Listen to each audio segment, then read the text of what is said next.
Pernah kebayang nggak kalau kehidupan emosional dan spiritual kita itu sebenarnya mirip banget sama sebuah taman? Nah, kalau kita pengen taman itu indah, subur, dan enak dipandang, kita kan nggak bisa ya cuma diemin aja. Taman itu butuh dirawat, butuh perhatian khusus. Yuk kita gali lebih dalam gimana sih caranya jadi tukang kebun yang andal buat taman hati kita sendiri? Coba deh lihat perbandingan ini, jauh banget kan bedanya. Di satu sisi ada kebun si pemalas, isinya semak duri semua, temboknya udah ambruk, bener-bener gambaran orang yang nggak peduli. Terus di sisi lain ada taman yang terawat, subur, rapi, terlindungi. Nah, coba kita jujur sama diri sendiri sejenak, kondisi hati kita sekarang ini lebih mirip yang mana ya? Dan tahu nggak sih, ide ini tuh bukan ide baru. Kitab Amsal dari dulu udah pakai perumpamaan ini. Di sana dibilang kalau kebunnya orang malas itu ya cerminan hidupnya dia. Pesannya jelas banget, kalau sesuatu dibiarkan, diabaikan, entah itu kebun beneran atau hati kita, hasilnya pasti cuma satu, berantakan. Oke, jadi kalau kita mau taman hati kita terawat, apa dong yang harus kita lakuin? Nah, seringkali kita mikirnya pertumbuhan rohani itu cuma soal berhenti melakukan hal-hal yang buruk. Yang penting aku nggak berbuat dosa, gitu kan? Tapi ternyata, itu baru setengah dari pekerjaan rumah kita. Coba deh kita bayangin. Misalnya kamu punya sepetak tanah, terus semua rumput liarnya kamu cabutin sampai bersih. Udah, setelah itu kamu tinggalin aja. Apa yang tersisa? Cuma tanah kosong melompong kan? Itu bukan taman yang indah. Nah, ternyata jiwa kita juga persis kayak gitu. Disinilah kita ketemu dua tugas penting yang nggak bisa dipisahin. Ada yang namanya mematikan. Gampangnya, ini soal nyabutin rumput liar dosa, hal-hal yang perlu kita stop. Tapi itu aja nggak cukup. Ada tugas kedua, yaitu menghidupkan. Ini adalah tindakan proaktif, sengaja menanam benih-benih yang baik. Hal-hal yang perlu kita mulai lakukan. Dua-duanya ini satu paket. Oke, jadi kalau cuma cabut rumput liar itu belum cukup. Terus gimana caranya kita menanam dan merawat benih-benih yang baik itu? Nah, sekarang kita akan bedah proses perawatannya.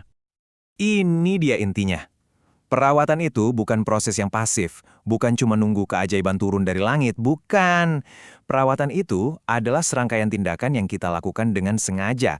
Sama persis kayak seorang tukang kebun yang rajin menyiram, memangkas ranting, dan kasih pupuk, biar tanamannya tumbuh sehat dan kuat. Biar gampang diingat, proses ini bisa kita pecah jadi 3 langkah praktis. Pertama, menyiram. Anggap aja ini lagi ngasih nutrisi buat jiwa kita. Kedua, memangkas. Ini bagian penting di mana kita menyingkirkan hal-hal yang mungkin kelihatannya baik, tapi sebenarnya menghalangi pertumbuhan yang lebih baik lagi. Dan yang ketiga, memupuk, di mana kita nambahin vitamin-vitamin yang bisa bikin tanah hati kita jadi super subur. Konsep berkebun ini nyambung banget loh sama kehidupan emosi kita.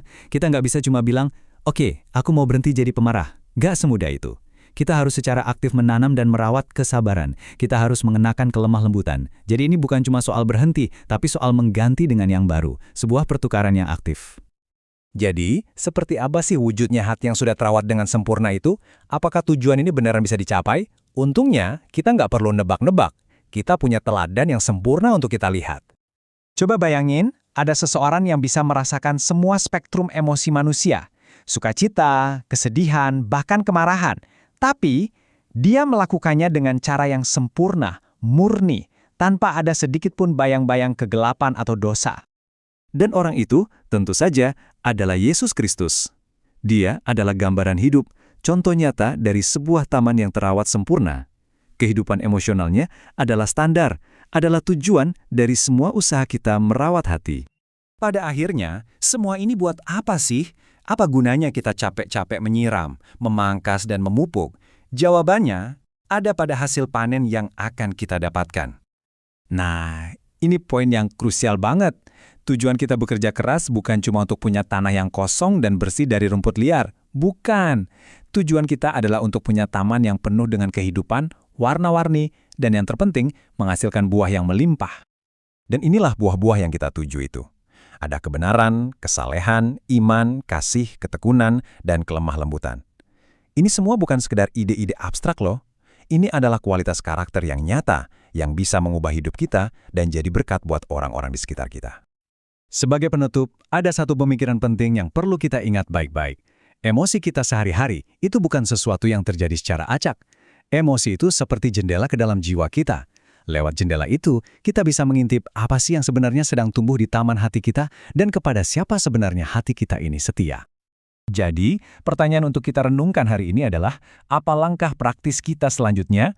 Coba deh pikirkan satu rumput liar, satu emosi negatif yang bisa Anda mulai cabut minggu ini.